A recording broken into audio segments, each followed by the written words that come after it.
embarrassed that I have a career. I talk about things like trust and cooperation, and there should be no demand for my work. But the fact of the matter is there is demand for my work, which means that there's an opportunity.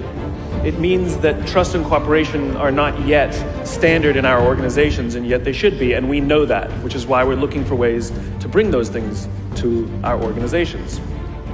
So I thought I would do something a little different today. You know, when you're speaking to tens of thousands of people and you have the opportunity to share a message, of course, most rational people would say, let's go with something I've talked about lots of times and I'm really good at, but I'm not normal, so I'm going to do something completely new, and I hope this works out. There are two things that I think that great leaders need to have: empathy and perspective. And I think these things are very often forgotten.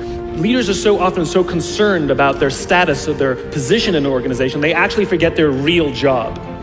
And the real job of a leader is not about being in charge, it's about taking care of those in our charge. And I don't think people realize this, and I don't think people train for this.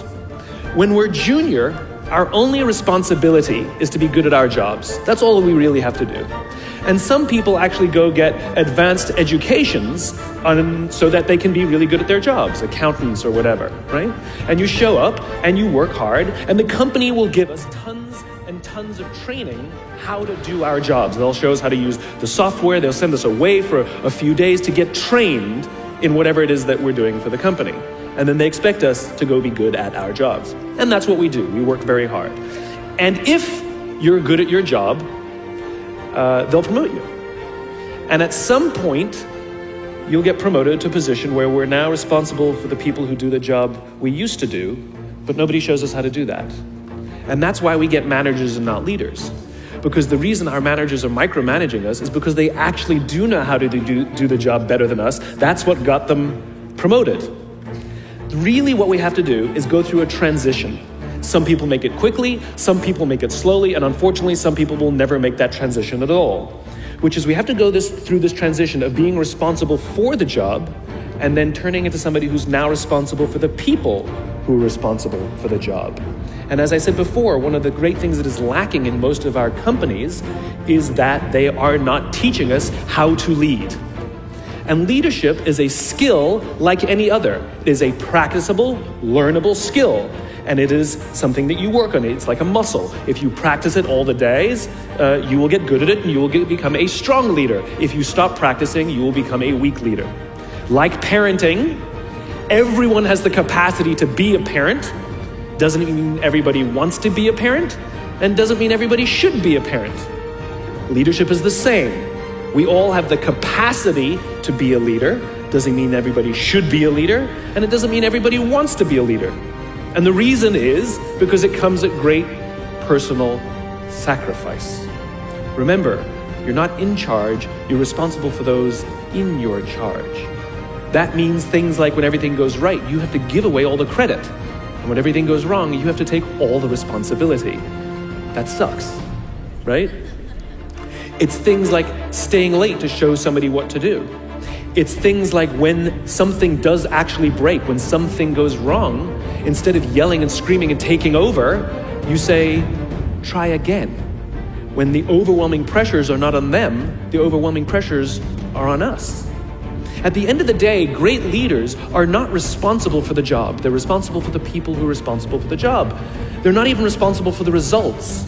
I love talking to CEOs and say, what's your priority? And they put their hands on their hips all proudly and say, my priority is my customer. I'm like, really? You haven't talked to a customer in 15 years. There's no CEO on the planet responsible for the customer. They're just not. They're responsible for the people who are responsible for the people who are responsible for the customer. I'll tell you a true story. A few months ago, I stayed at the Four Seasons in Las Vegas. It is a wonderful hotel. And the reason it's a wonderful hotel is not because of the fancy beds. Any hotel can go and buy a fancy bed. The reason it's a wonderful hotel is because of the people who work there. If you walk past somebody at the Four Seasons and they say hello to you, you get the feeling that they actually wanted to say hello to you. It's not that somebody told them that you have to say hello to all the customers, say hello to all the guests, right? You actually feel that they care. Now, in their lobby, they have a coffee stand. And one afternoon, I went to buy a cup of coffee, and there was a barista by the name of Noah who was serving me. Noah was fantastic. He was friendly and fun, and he was engaging with me, and I had so much fun buying a cup of coffee, I actually think I gave 100% tip, right? He was wonderful. So as is my nature, I asked Noah, do you like your job? And without skipping a beat, Noah says, I love my job. And so I followed up. I said, what is it that the Four Seasons is doing that would make you say to me, I love my job? And without skipping a beat, Noah said, throughout the day, managers will walk past me and ask me how I'm doing, if there's anything that I need to do my job better. He said, not just my manager, any manager. And then he said something magical. He says, I also work at Caesar's Palace. And at Caesar's Palace, the managers are trying to make sure we're doing everything right. They catch us when we do things wrong. He says, when I go to work there, I like to keep my head under the radar and just get through the day so I can get my paycheck. He says, here at the Four Seasons, I feel I can be myself. Same person, entirely different experience from the customer who will engage with Noah. So we in leadership are always criticizing the people. We're always saying, we got to get the right people on the bus. I've got to fill my team. I got to get the right people. But the reality is, it's not the people. It's the leadership. If we create the right environment, we will get people like Noah at the Four Seasons. If we create the wrong environment, we will get people like Noah at Caesar's Palace.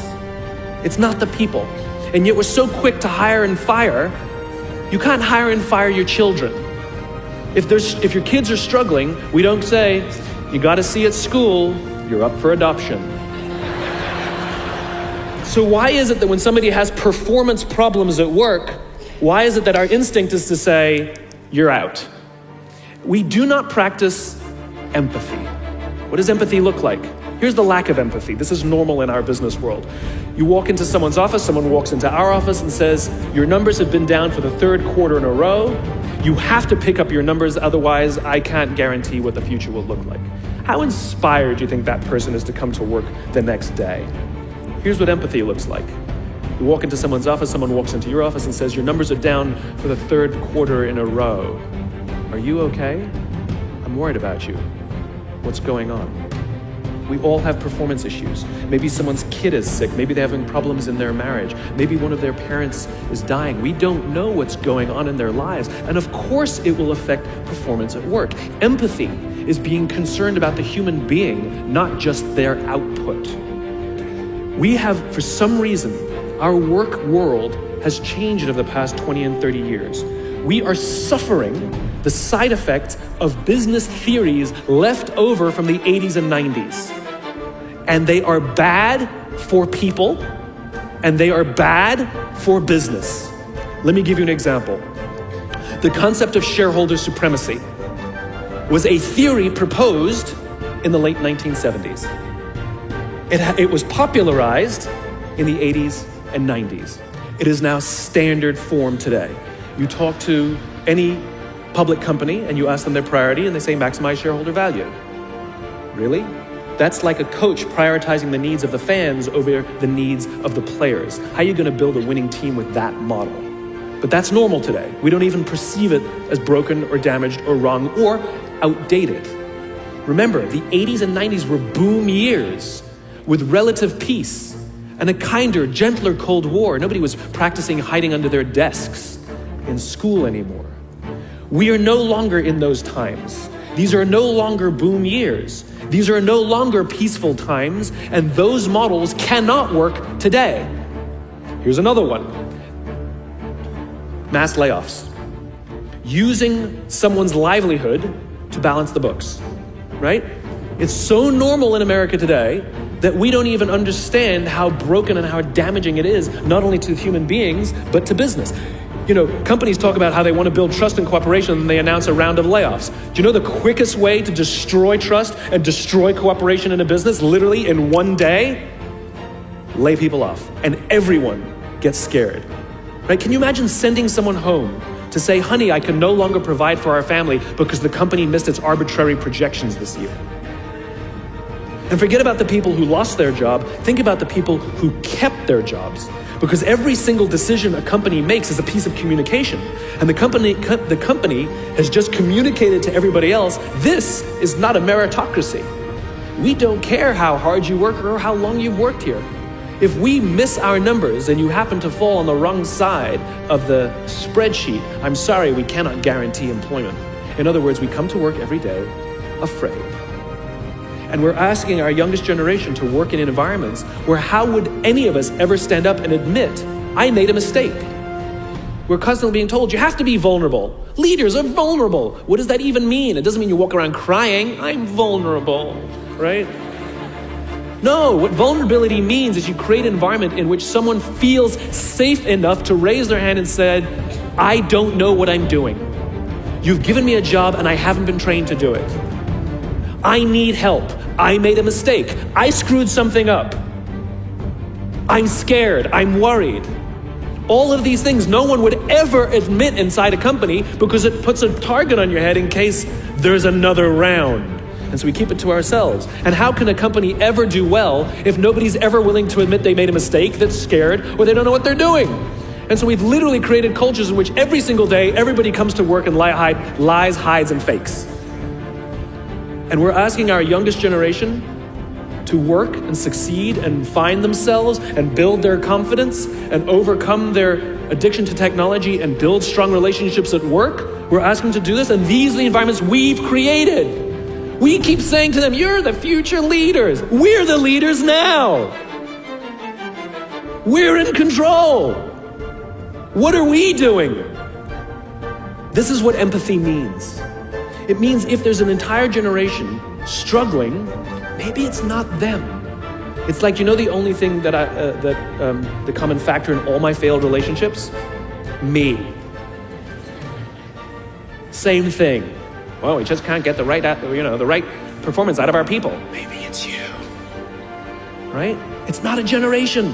It's not them. They're not difficult or hard to understand. They're human beings like the rest of us, trying to find their way, trying to work in a place where they feel that someone cares about them as a human being. By the way, that's what we all want. In other words, it's not even generational. It's all of us. This is the practice of empathy, that if we're struggling to communicate to someone, if we're struggling to help someone be at their natural best, I'm tired of people saying to me, how do I get the best out of my people? Really, that's what you want? They're like a towel, you just wring them. How can I get the most out of them? No, how do I help my people be at their natural best? Right? We're not asking these questions. We are not practicing empathy. We have to start by practicing empathy and relate to what they may be going through. And it will profoundly change the decisions we make. It will profoundly change the way we see the world. Someone's driving to work. You're driving to work. And someone wants to cut into your lane. What do? Do you pull your car up or do you let them in? Most of us pull our cars up and go like this. You wait your turn. Now let's practice empathy. I don't know, maybe they've been out of work for 6 months. Maybe they had trouble getting the kids out to school this morning and now they're running late for a really important interview and they just have to get to this interview and they're gonna cut into our lane. Or maybe they're just a bastard, I don't know. But that's the point. We don't know. We don't know. And the practice of empathy will say, I'll let them in and I'll arrive to work 1 car length late. Right? We don't always have to be right.